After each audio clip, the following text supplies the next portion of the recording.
בגיל 15 הייתה אספת הורים.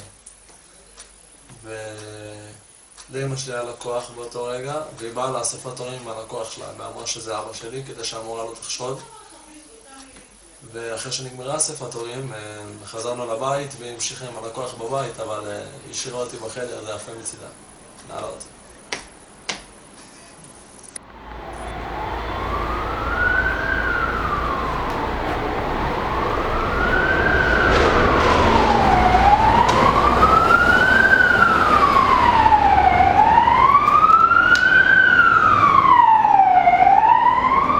אולי המיטה אצלי קצת נוחה יותר, אבל עדיף להיות פה. יש לי פה הכל.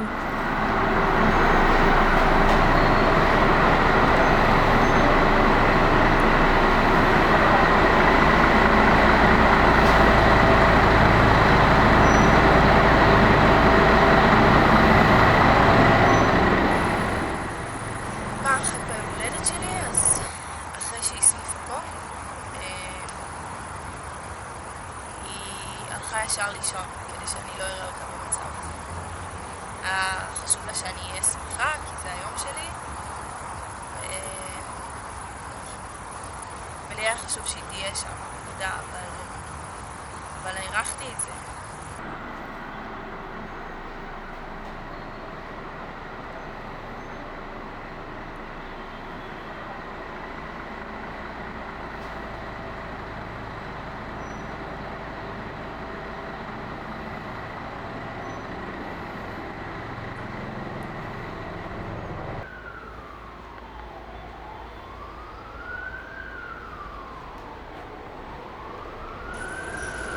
הדבר הכי טוב שאמא שלי עשתה בשבילי היה גיל 9, כשבן זוג שלה אנס אותי.